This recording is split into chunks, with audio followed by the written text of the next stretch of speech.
Hey guys, welcome back to the Loose Transistor channel and our 4th ever vlog. And this vlog is special because we've finally crossed over our 1,000 subscriber mark. So I really wanted to thank all of you guys, like the guys who've been around since the very beginning and the guys who have just joined, and like all you subscribers out there. Thank you so much for continuing to support the channel. You guys are the reason why I continue to make these videos and I continue to try to help the community, because I can see that it is helping some of you guys and you guys seem to really appreciate it. So thank you very much.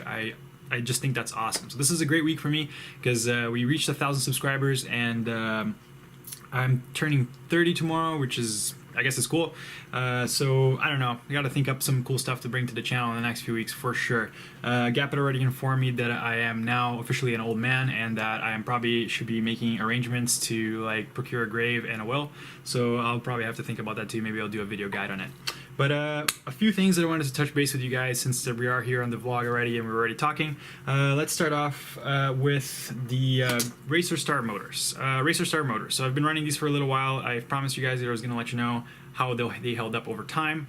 And these are the BR2306 2300s. They are super cheap. I think they were about 10 or 11 Canadian dollars, and I got a whole bunch of them to test out, and I was pretty impressed with the performance at first because for the price they perform well. They're definitely like not super powerhouses or anything like that, but they perform well for the price, and they just have not held up very well at all. So even after that first weekend racing that I told you guys, it ended up having to replace one motor. It ended up having to be 2 motors. And then a few days later, I got another crash, and that was another motor that I had to replace. So from what I'm seeing here, these motors hold up okay, but a few crashes in, they start disintegrating on you and they start getting really noisy. However, this quad here is running the new Betaflight 3.2 dynamic filters. And actually, it seems to negate most of the shittiness of these motors. Like, I don't get oscillations, I haven't touched the tune, and despite some of these motors being like, you can feel the vibration on the frame when I'm just even spinning them with my hand, it doesn't seem to affect flight. So I don't know, the dynamic filters might be Kool-Aid, but I might be drinking the Kool-Aid as well because it really does seem to work. I'm going to be converting all my F4s to 3.2 pretty soon. I've just been, honestly, just haven't had time to sit down and actually do it, because then I have to retune all of them. And here, let me show you right now. All of these guys right here on the wall. So these are all the Mias that I've been building, the Cyclops Mias that are going to be part of my racing fleet from here on out. And they've been holding up awesome, guys. Like, these things can take a beating. I'm really happy with that. So I'm going to keep running these guys for races for sure. They're plenty fast for my skill level right now.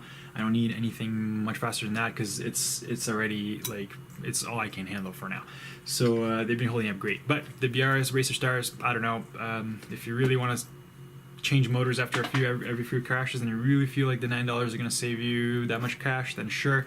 But honestly, I think it's probably better off if you guys get a better quality motor. So other than that, I want to talk to you guys about what was it, the Betaflight 3.1.7 bug that people have been saying and being scared of and all that. I don't actually know if it's real or not. I have heard reports of 3.1.7, and then there was the whole JBard and Immersion RC interview. It seems like it might be possible that could happen in some scenario. So definitely be careful there, and don't be powering on your quad without your radio maybe. I always power my radio on first, that's just a habit. But I've definitely done it sometimes where I have forgotten to power on the radio and plugged it in on 3.1.7 and nothing happened. So I don't know. And I always have air mode as a mode. I do not use it as a switch. Though there is a bug on 3.1.7 that I have warned you guys about in the past, which is if you flash your ESCs on 3.1.7, there is a possibility that you could soft brick them, meaning that they just won't be recognized, they won't boot up, they won't do anything. And then you can use an Arduino and what they call the 2C or 2-pin method or 4-pin method, I forget. Anyway, there is a way to flash it through Arduino where you can recover your ESCs. It's just a pain in the ass. I prefer not to deal with it. So I usually flash my ESCs and do all my ESC work in 3.1.6, then I flash over through 3.1.7 and go from there. Another thing that I wanted to show you guys that I am trying out now are these drone matters right here.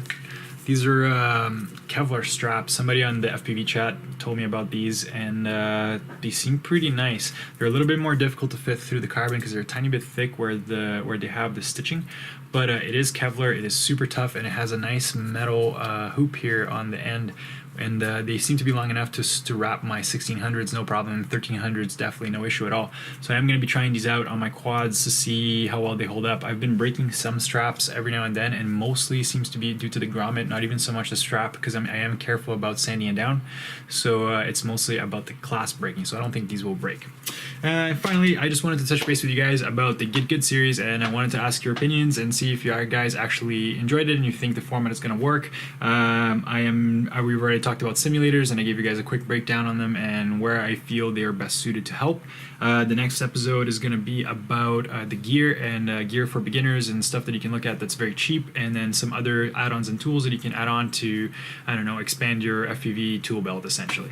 And yeah, guys, that was basically all I wanted to cover. It was just a quick vlog to really say thank you to you guys for all the awesome support that I've gotten so far. I really appreciate it, and we will be going forward with some more awesome content for you guys. Don't forget, we are going to be doing the Shendrone's Rapture build as soon as that thing lands, and you can look forward to a full review on the Lap RF and the TBS race tracker coming very soon as I have the TBS running.